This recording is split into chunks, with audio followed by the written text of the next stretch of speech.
The Shy and Mighty podcast is on a softly spoken mission to help shy people be more mighty. Shy people don't need fixing. We don't need to change who we are. But in a world filled with noise and hot air, it's time for us to speak up and stop hiding. Hello and welcome to Shine Mighty with me, Nadia Finer, and today I'm here with Kimberley Bond from the Radio Times. Welcome to the show, Kim. Thank you. And I was hoping you might be able to start off by telling us a little bit about what you do over there at Radio Times. So I'm the entertainment correspondent, so I head up and plan all the entertainment shows for the website. So basically your Strictly, your X Factor, Bake Off, all the big shows that you kind of find yourself sat in watching, I write about for a living. Love Island is my bread and butter, basically. I spend all summer writing about it. And as part of that, I have to go and interview celebrities. I have to interview people who do quite well on those shows, like speak to producers and like mingle with PRs and things like that. So it's quite a social job, even though a lot of it I am spent behind a screen typing up what I think about what happened on Love Island last night. But yeah, it's quite a lot of the whole like kind of onus of journalists at the moment is kind of building contacts and speaking to people. So I do a little bit of like socializing, but mostly a lot of writing. Sounds like you've got the best job ever. It does sound exciting. I know when I speak to like my mum and stuff, she's like, God, it's so glamorous. But there are times where you're at parties and you're shouted at, or you miss deadlines, and it's not always the glamour wears off quite quickly. But no, I am really lucky to do a job which, I wake up every day and I love doing. And I'm assuming you like watching those kinds of TV shows. Oh yeah. Like I got into Love Island like from series 1 and Bake Off. I mean, who doesn't love Bake Off? There's always a drama on Bake Off and stuff. Yeah, I love it. I love it. Like I think everyone to some extent loves those shows. So it's like a real like privilege to be able to just write about them and be paid for it, which is really lovely. It's perfect when you love your job to that extent that it doesn't even feel like work. Well, yeah, definitely. And I'll get all the privileges of getting like episodes of Bake Off sent to me early, and I get to watch I get to know who's the lineup for whatever show before it's announced officially. So like, yeah, it's really lovely, and you get like all my friends are always just like, what's happening? They always want the gossip. So it's nice to be able to help out in that respect. That's amazing. And I bet you're super popular. Well, I don't go that far, but I'm always good when it's like when there's a show on, when Love Island's on, and I get the spoilers before the episode goes out. Everyone's like, who's going? Who's been coupled up with who? And it's just like, oh God. But yeah, no, it does help. And so from talking to you, I don't think anyone would suspect for a moment that you're a shy person. When I'm nervous, actually, I burble a lot, and I can hear myself speaking, and I'm like, God, I'm talking like absolute rubbish. But no, I think with my job, I've been doing this for nearly 3 years now, and I've learned to kind of mask shyness. Like I'm really, really shy naturally, like embarrassingly so, like cripplingly so. And so when I know it's like a work thing or I have to go out and talk to someone, I think I've kind of like got it down to a fine art now that I can just kind of mask it by just talking and not really caring necessarily what other people think of me. So yeah, I don't always come across shy, but it's down there somewhere. It's just masked over like loads of like talking, really. It's an interesting thing because a lot of the shy people I've spoken to, for them it's all about listening and not talking quite so much. But for you, when you're masking your shyness, you're doing that by talking. Yeah, it sounds really strange, doesn't it? But I think because for my job, as I said, I interview quite a lot of people, and it's nice to know you're in control in that situation a little bit, like you can guide the conversation, and because you can prepare for every possible outcome, that kind of really helps me a little bit. So I know a lot of shy people are quite quiet and they do tend to take a step back, but when I'm in work mode and when I'm talking to someone new, I'm definitely like, it's kind of like verbal diarrhea, as unsexy as that sounds. I just talk and talk and talk. So like it kind of does mask it, and by talking I come across as more approachable. So like celebrities in particular are more willing to talk to me because I'm a bit more kind of open. But that doesn't mean that I don't have moments where I'm really quiet. Like when it's a big group of people, whether I'm at work or not, I shut down a little bit and I get quite insular and really, really quiet. And you mentioned that you were shy as a child. Yeah. Can you tell us maybe about some incidences or experiences that you had as a kid that you remember where your shyness was clear? I've always been shy. Like I can't not remember a time where I wasn't shy, really. I was always told I was shy as well because I was just naturally very, very quiet. I didn't really have a kind of quite high-pitched girly voice, so like people would struggle to hear me, which I know sounds really stupid. Not to me, it doesn't. But like no, so like when I was little, I just couldn't really speak to people. I couldn't look people in the eye. And I remember my grandmother always saying to me, like, oh, you should look people in the eye when you speak to them because they're going to think you're lying if you're not, or that you're not very talkative, which I do kind of get what she means, because, you know, when people try and avoid your gaze, you'll think, oh, God, they're lying or something, they're not telling you the truth. But it wasn't that I was trying to be deceptive. It was just that I genuinely couldn't look people in the eye because I was so embarrassed at having people look at me. And it's something that I struggled with all throughout school. I was always seen as boring, or like, because I just didn't really speak. I always got into trouble with teachers on parents' evening because they'd say to my mum, why don't you say anything? Like, the class would benefit if she spoke. And it'd be like, it used to really kind of annoy me because it was just like, well, it's not my job to teach your class, but okay. As I got a bit older, when especially when it was like class presentations, I really struggled doing them because I couldn't cope with standing up and talking in front of people. And it's crazy because now I do that basically for a living. But when I was younger, I just couldn't do it. Like, I'd cry, I'd make a real scene of myself. Like I couldn't really cope doing that. So yeah, I just remember as well, I'm very, very pale naturally, like I'm like ghostly white. And if I get embarrassed by anything, I go bright red and I flush and I go like really red, like pillar box red. So when someone spoke to me and that kind of like take me off guard, I'd blush and everyone's like, why are you so red? So like I couldn't, that's why I didn't really speak a lot, because I knew I was going to embarrass myself and go bright red. So yeah, I can't really ever remember not being shy. But I eventually dealt with it, or kind of found ways to kind of get around that a little bit. So when you were being shy, when you were feeling kind of mortified and unable to speak in front of others, what do you think was going on? What were you afraid of? I think it was not being liked or saying something silly. I mean, I'm still like this now. I've got real like foot in mouth syndrome. I don't know if that's actually a thing, but I say things without really thinking, because my mind works. My mind works really quickly, and I know what I'm thinking, but I don't always catch up with it like vocally. So sometimes I stutter or I trip over words. I do that quite a lot. You probably hear this back and you'd be like, God, why did she speak like this? Yeah. So I kind of like, I think I was always afraid of saying something to upset someone, or like saying something like come across stupid, or like every insecurity going I basically had. I was like, God, what if my breath smells? What if this? What if that? What if I do this? What if I do that? Everything would kind of stop me from speaking. And I think that was the thing. It was fear of not being liked. And as I've got older and I've left school and things like that, I've stopped caring so much whether people like me, because I've kind of am more secure within myself. Like when I was a child, I had a lot of confidence issues. I was always really down on myself. And even though I do still have those to some extent, I've learned to deal with them a lot more, and that I'm in a better place with myself. I think I've just accepted myself for who I am, quirks and all sort of thing. Yeah, I think that happens gradually with age. Yeah. With age, says me, feeling very old. But do you think, did you work on yourself, or did you do anything in particular, do you think, that helped you to overcome those fears and be more confident in yourself?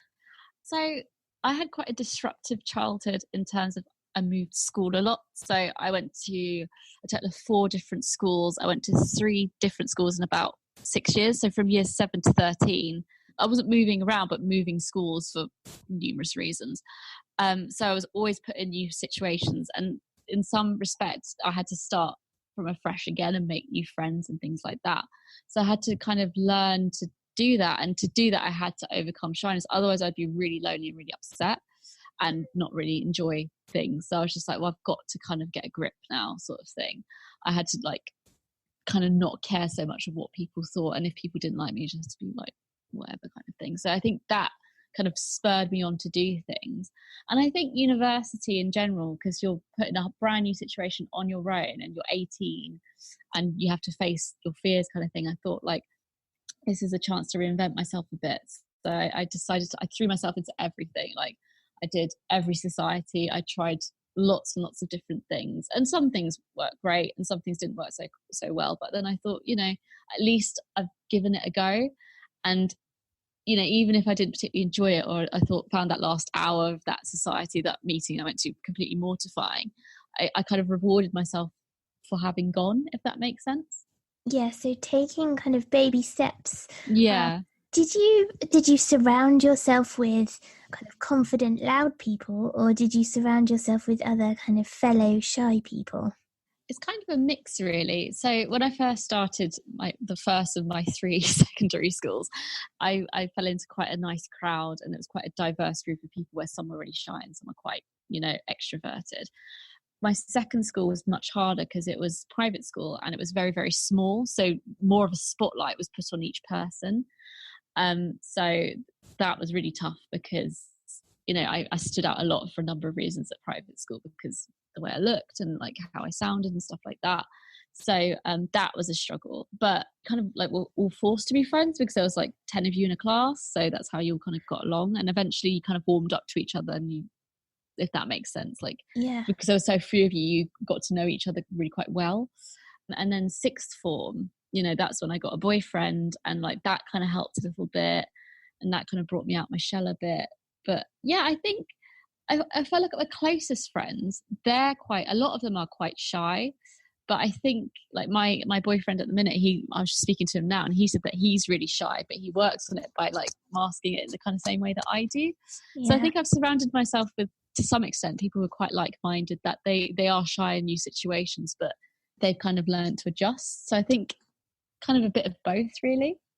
And would you say there's kind of strength in numbers? So when you have like your boyfriend and your friends around you, it gives you strength to maybe face more social situations that would be harder on your own?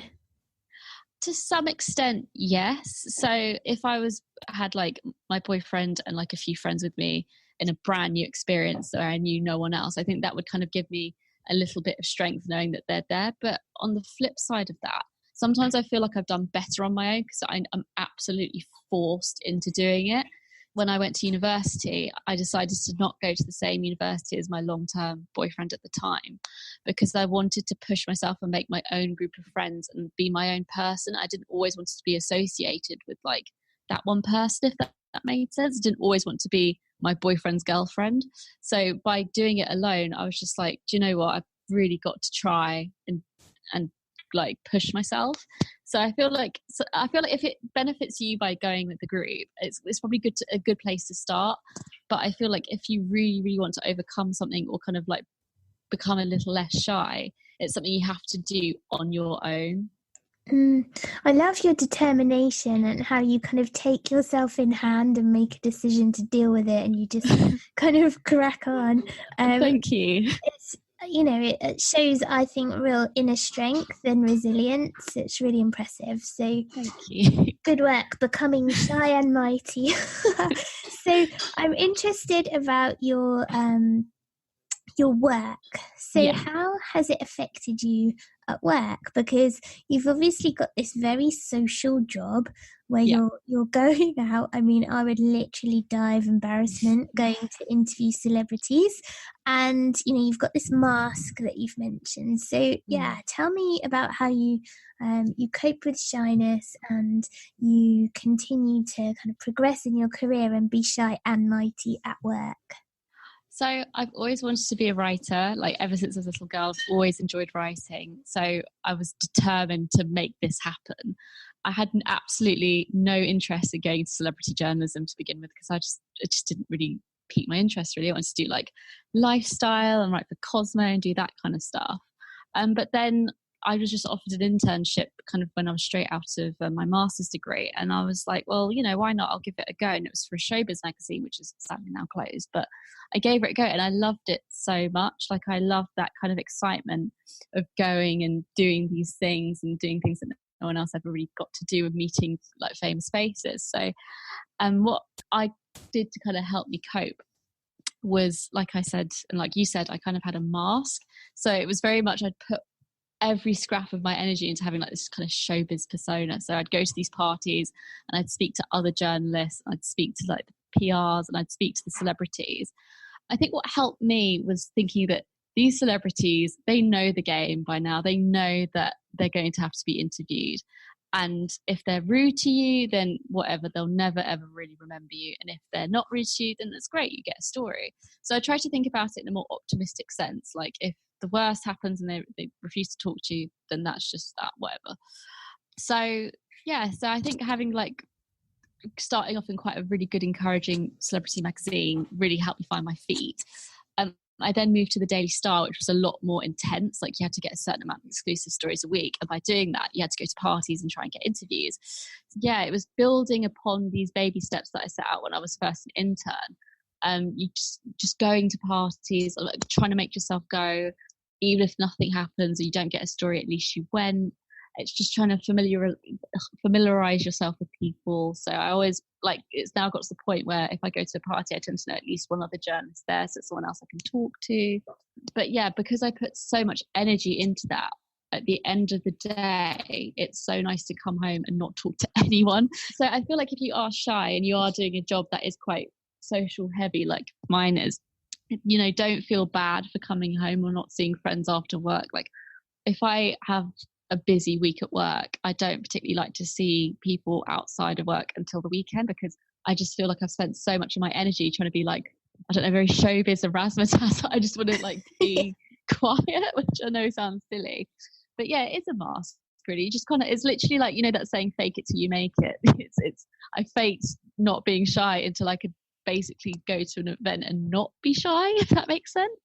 Yes, so you literally you pretended and faked it, and then suddenly did you realize one day, oh, I'm not even pretending, I just actually can do this? Yeah, like, it got to a point where I was just like, well, I know what I'm doing now. I've got far enough in my career that in itself is a validation that I'm not doing that badly.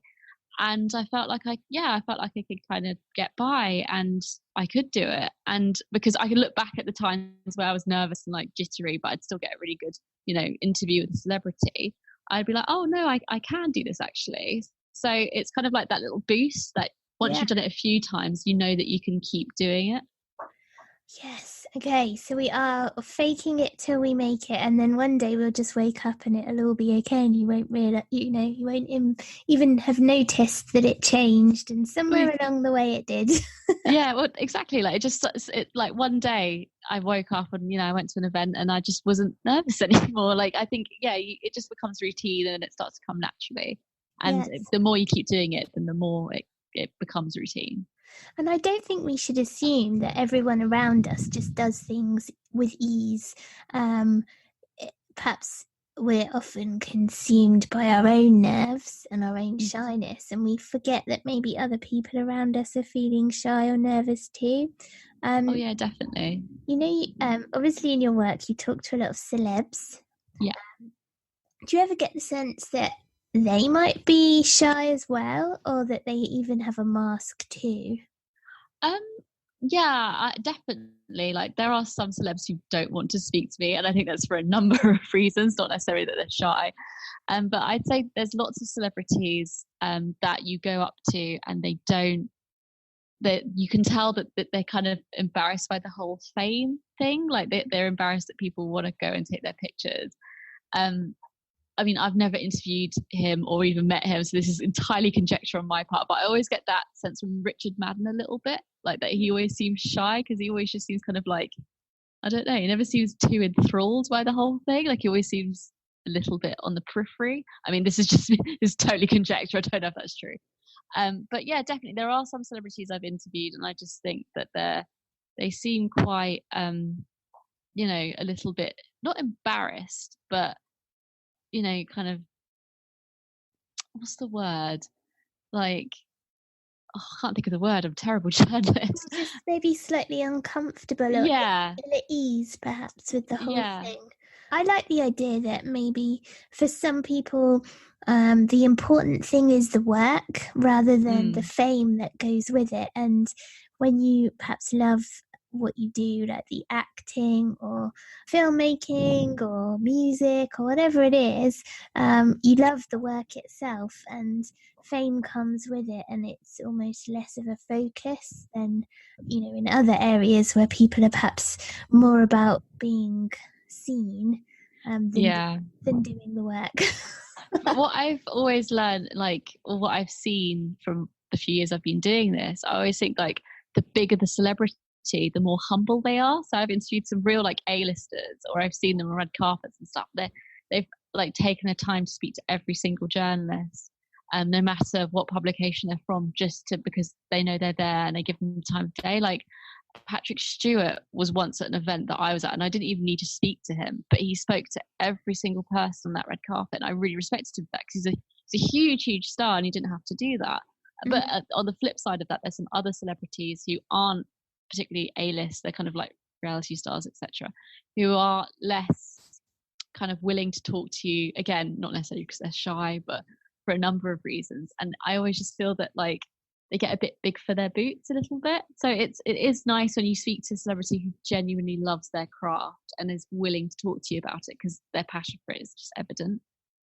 And I think we can take those lessons on board for our own work, because often in our work there are people who seem very good at raising their own profile and playing the game, perhaps whatever industry you're in. There's always people like that who seem to be very good at talking themselves up, and then there's others who perhaps focus more on the work itself and being humble and perhaps being more interested in the impact that they can achieve through their work. And I like to think that there's a place for everybody, and that it doesn't necessarily need to be about being famous as such.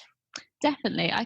The way I kind of see it is like, you know, you see swans and they always look like they're kind of just floating by, and it looks effortless and beautiful, but underneath it's all the kind of like paddling, and it's kind of like frantic under the water. I feel like it's a little bit like that, like we're all kind of working hard to look as if we're not trying. But I think it's, like you said, I think it's lovely when people like invest in their craft.